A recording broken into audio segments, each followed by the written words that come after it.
today's presentation or video. I'm here to present on how to give a first aid protocol and procedures during emergency situations like epilepsy attack during flight. So here we go. I made a flip book for you guys. So let's start. So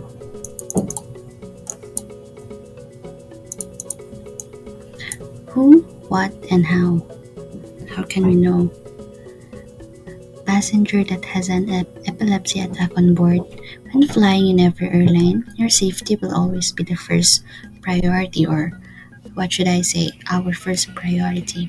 But then we will accept sick or injured passenger who do not have infectious contagious disease and who are in a position to meet their own needs or who are assisted by a companion during the trip. But there are several conditions the airline are only accepting. Like for example, if you if you know that you have epilepsy or seizure attack, you should tell us ahead of time. But then if the passenger don't know that she has that um um disease, right? So here's what we should do. The three main keys to remember during an emergency. First thing is cabin crews should focus, and second, be calm, and third is act quickly. So how you can recognize an epilepsy attack?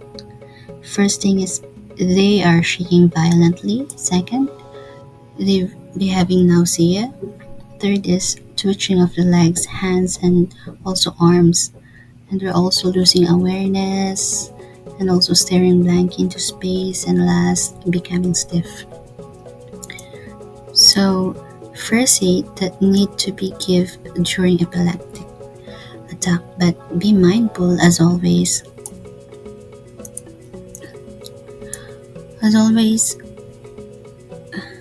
assistance should be left to medical professionals. That's true. But if you are ever in a situation in which we as cabin crew needs to be aware and knowledgeable on how to give first aid in the person having the emergency attack, here's should what we do. But then we want to remind you that the airline you plan to fly with needs to make sure it is that you are medically safe for you to fly. So you might need to tell them about any health condition that you have.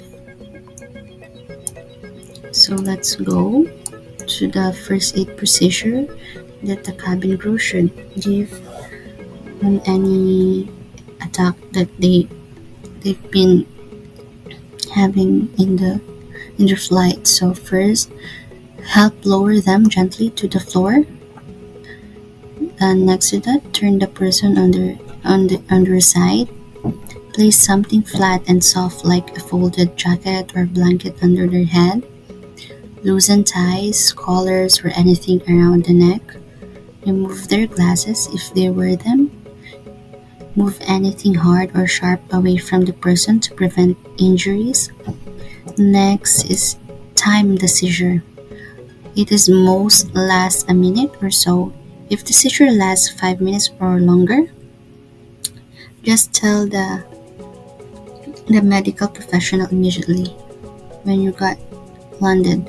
Stay with the person until they are fully awake and explain very simple what happened to them if they are not unconscious, or simply if they are conscious enough to understand and can hear you. And after that, check for the injuries after the seizures. So that's the cabin crew should do for the first aid. And let's check on what not to do. And here's not what to do during the seizures.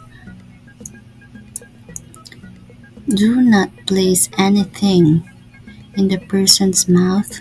A person having a seizure will not swallow their tongue, so that the person should not um, will not swallow anything through their tongue, and then do not hold the person down or try to stop them from moving. Do not ever try to stop them when they're shaking. Do not give mouth to mouth breath or CPR or something. Do not offer food or water until the person is fully alert or they have um, they have gotten through the seizure. So remember that always the don'ts. So the flight attendants do some quick process after the emergency. Advise the captain, administer first aid, ask for onboard volunteer help, use the medlink or StatMD checklist to gather info on the individual's medical condition and history. Submit the complete form to the captain who will use it to conduct an informed medlink StatMD. Follow the medlink StatMD physician's directions. And next into that, let's go to our take notes to remember. I make some list here. A passenger who requires oxygen for medical conditions are not permitted to bring on board their own oxygen bottles or whatsoever. Instead, arrangement will have to be made in advance to order company provided oxygen in case the passenger requires machines for them. The only battery-powered medical equipment that is required in aircraft is first sleep apnea machine. Second, we have the continuous positive airway pressure device that we required on the aircraft. And third one is a portable oxygen concentrators. That's the three machines that we only requires on board. So here it is again. Don't forget for us as flight attendants to do some quick process. Again, advise the captain in charge. Ensure the medical equipment must be safely stowed under the seat in front of the passenger for all the phases of flight. Extra batteries must be carried in cabin baggage and packed in manner that protects from short circuit and physical damages. And here I also did some reminders for the passengers with contagious diseases.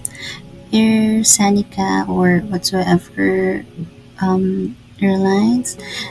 Like for us, if Air Seneca is required to carry a person with contagious disease, the following must be adhered to. First thing, entire row seat must be empty immediately. Provide isolation.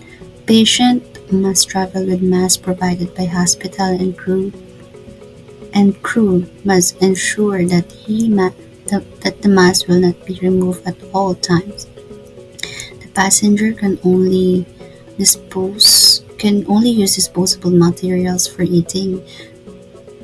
The contaminated bags must be placed with plastic bags.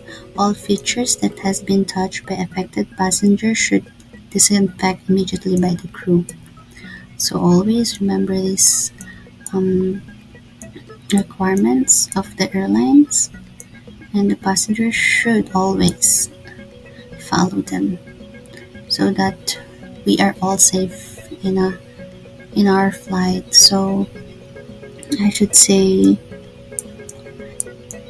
have a safe flight or travel and stay safe always, and we will bring you home safe. That's it. Thank you for today and thank you for your time watching my video. I hope it helps you a lot, and always safe travels. Stay safe always and home safe always. Thank you.